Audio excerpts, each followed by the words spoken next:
Bonjour à tous. Donc, comme Alexa l'a présenté, on a aussi travaillé sur un troisième volet qui est d'estimer les impacts économiques pour la filière si un cas de FPA apparaissait en France et qu'il engendrait une restriction des exportations françaises à destination de nombreux marchés. Donc, tout d'abord, la FPA, c'est une problématique mondiale et toujours d'actualité. Elle est apparue il y a quelques années dans la région du Caucase, en 2007. Et puis, au cours des 10 années suivantes, elle s'est beaucoup propagée, notamment en Russie. Et là, plus récemment, la pression de cette maladie s'est accrue, puisque des cas ont été retrouvés en Pologne en 2014, en Chine plus récemment en 2018, en Belgique également en 2018, et là, le cas le plus récent, c'est l'Allemagne. Et en 2020, en septembre 2020, et cette épidémie n'est pas terminée, puisque les derniers relevés épidémiologiques ont montré la découverte d'un cas de fièvre porcine africaine dans un élevage allemand, plusieurs kilomètres à l'ouest de la zone noyau, là qu'on voit là à l'est de l'Allemagne. Ces expériences passées, elles nous montrent que l'impact de cette maladie est important et voire dévastateur pour certaines filières porcines. Et justement, on se sert de ces expériences passées pour tenter d'estimer l'impact que pourrait avoir la maladie sur la filière porcine française.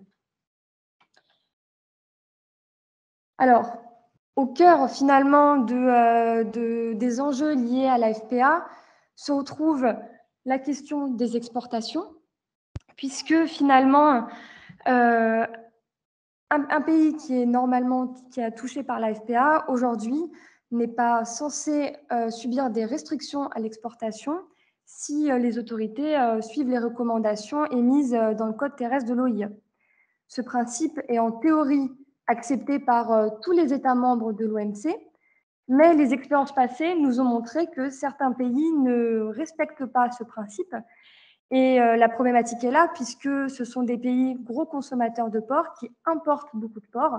Et parmi eux, on va retrouver la Chine, le Japon, la Corée du Sud, tout un tas de pays, notamment situés en Asie de l'Est.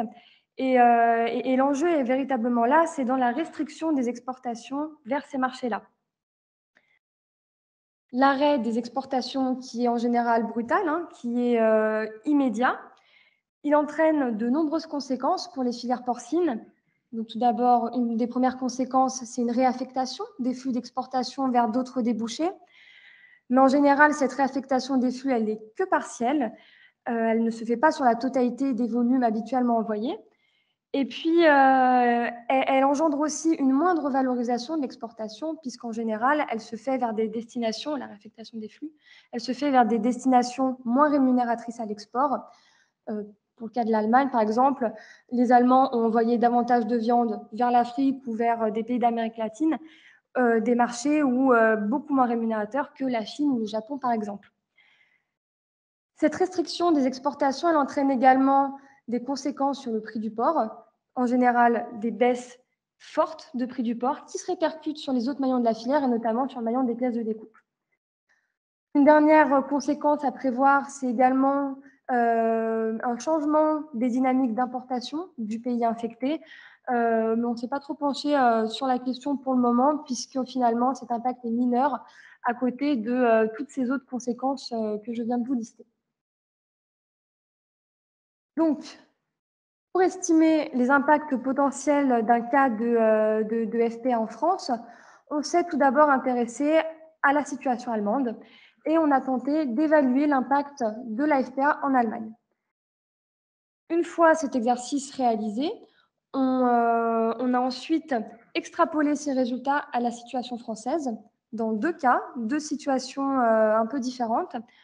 Dans le cas où la FPA apparaîtrait en France dans une année type 2020, où finalement les exportations étaient très dynamiques vers les marchés asiatiques notamment.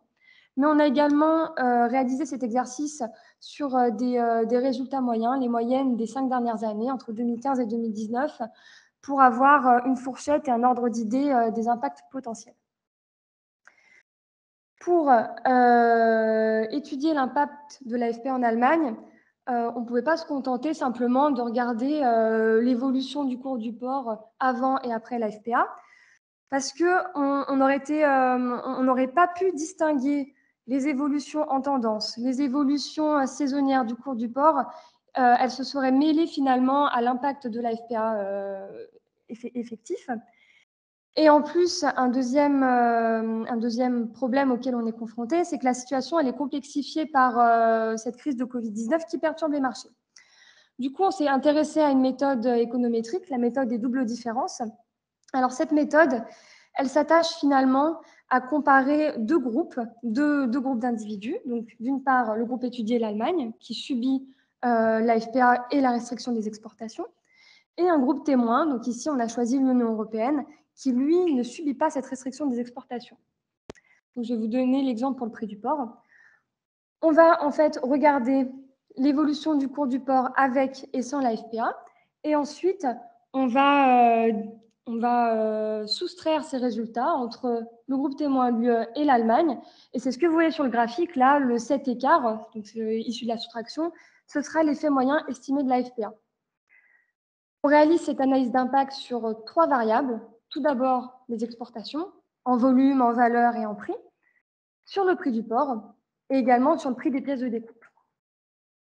Alors, cette méthode, finalement, elle est possible seulement si elle répond à certaines hypothèses.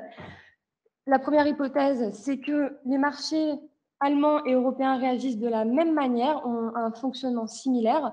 Donc là, c'est le cas. Hein. Quand on observe le cours du porc, on se rend bien compte des évolutions parallèles entre les cours allemands et les autres cours en Europe.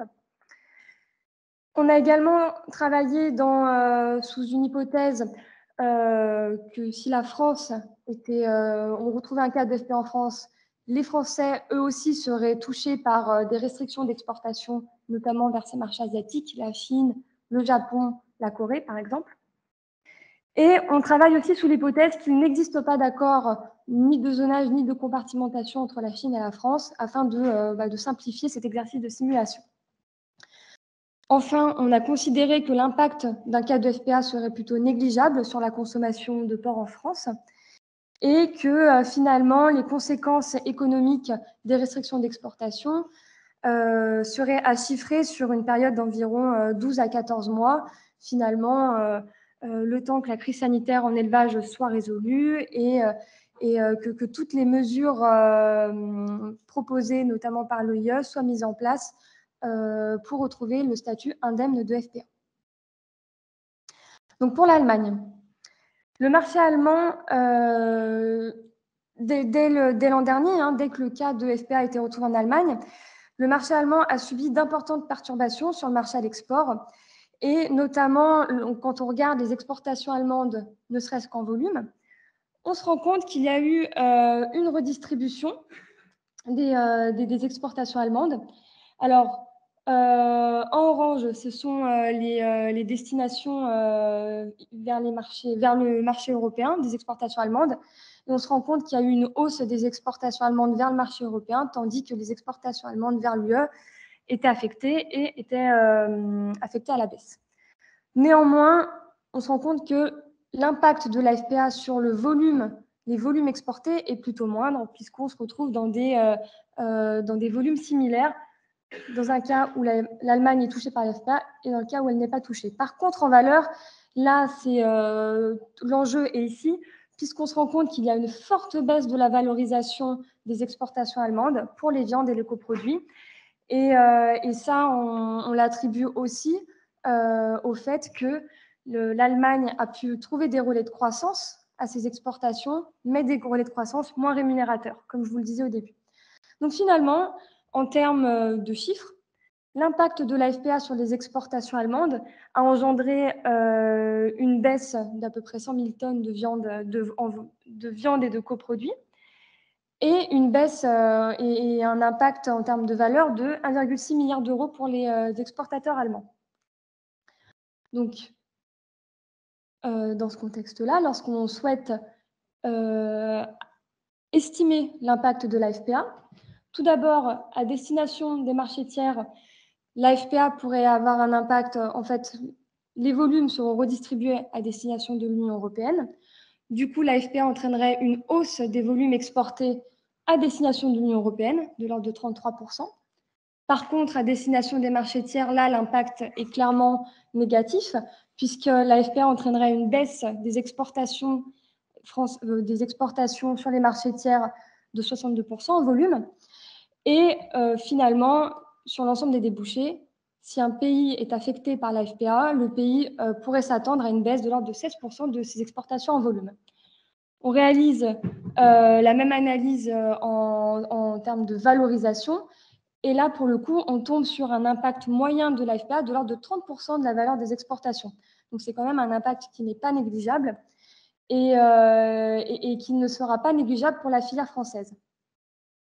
Si on devait recontextualiser les exportations, le secteur des exportations en France, c'est près de 26% de la production française qui est exportée, dont 9% vers les marchés tiers. C'est un peu moins qu'en Allemagne, puisque l'Allemagne, on était plutôt sur des repères de 50% de la production allemande, dont 12,5% sur les marchés tiers. Donc on est dans un contexte où la France est finalement un peu moins dépendante que l'Allemagne aux exportations. Les restrictions d'exportation, suite à un épisode de la FPA, pourraient impacter une trentaine d'entreprises françaises, puisque environ 30 entreprises françaises ont un agrément vers la Chine. Et vraisemblablement, la Chine arrêterait ses importations en provenance de la France si un cas apparaissait.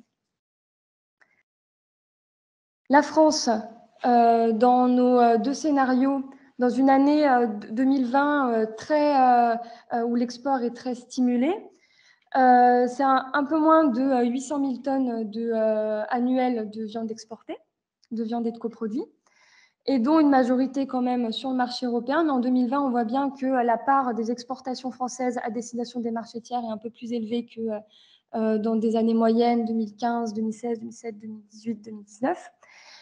Et en termes de valeur, dans une année 2020 où l'export est très important, l'export représente à peu près 1,6 million d'euros pour la filière française. Donc, si on extrapole les impacts calculés de la FPA précédemment au marché français, finalement, on se retrouverait en volume avec un impact plutôt pas très élevé pour les exportations françaises, que ce soit dans un contexte d'une année 2020 où l'export est très dynamique ou dans un contexte d'année moyenne. Par contre, en termes de valorisation, là, on arriverait à un impact plutôt très fort. Et là, on le voit bien, alors je vais aller un peu vite, on le voit bien ici, entre l'année 2020 avec ou sans la FPA, l'impact en termes de valorisation est majeur. Et en termes de chiffres, ça représenterait une perte de l'ordre de 364 millions d'euros, donc à peu près 23% des exportations françaises en valeur. Dans le cadre du scénario où on est dans une année moyenne, on serait plutôt de l'ordre de 258 millions d'euros, ce qui reste quand même des montants énormes que devront assumer non seulement les exportateurs, mais également l'ensemble de la filière française, puisqu'on va le voir maintenant, l'impact de la FPA entraînerait également une baisse des cours du port. Alors, voilà. Donc là, c'est une synthèse de ce que je viens de vous dire. Pour la France, les impacts seraient quand même majeurs, avec entre 256 et 364 millions d'euros. Le marché européen, on le voit du coup, ne suffira pas à compenser la fermeture de ces marchés asiatiques. Et finalement, les relais de croissance seront peu nombreux pour les exportateurs français. Cette perte chiffrée, elle est internalisée également dans les prix des produits vendus à l'export et elle est plutôt forte pour les coproduits, les lards et graisses, les abats, qui eux trouveront difficilement de relais, notamment sur le marché européen.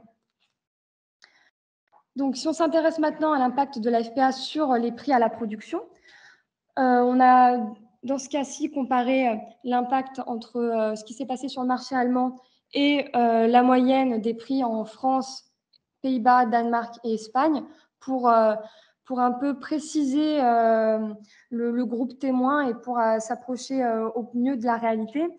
et il s'avérerait que la FPA aurait un impact sur le prix du porc à la production de l'ordre de 14%.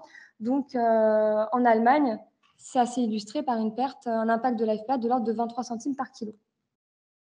On le voit lorsqu'on trace cet écart de prix entre les prix allemands et cette moyenne France, Danemark, Espagne, Pays-Bas, que finalement, l'écart de prix perdure dans le temps. Donc, l'impact est à la fois fort et en plus, il dure dans la durée.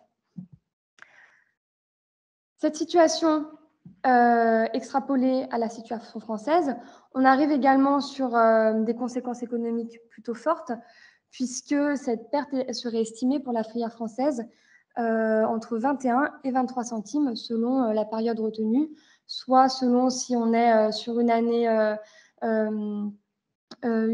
plutôt 2020 avec les prix du porc assez élevés, très stimulés par l'export, ou alors dans une année moyenne. On a également réalisé cet exercice sur le marché des pièces de découpe. Et là, sans rentrer dans les détails, bien évidemment, l'AFPA entraînerait une baisse des prix des pièces de découpe, variée selon les pièces, entre 7 et 27%. Et en fait, on a ces impacts aussi différenciés, puisque chaque pièce a un débouché propre, et certaines seront plus impactées que d'autres par cette restriction des exportations. Donc, pour conclure, finalement, si la FPA arrivait dans un élevage français, le bilan financier serait plutôt lourd pour l'ensemble de la filière, et en plus, il serait à chiffrer sur une période assez longue, au moins sur un an. Un cas de FPA dans un élevage français pourrait entraîner une baisse du prix du porc d'environ 14%.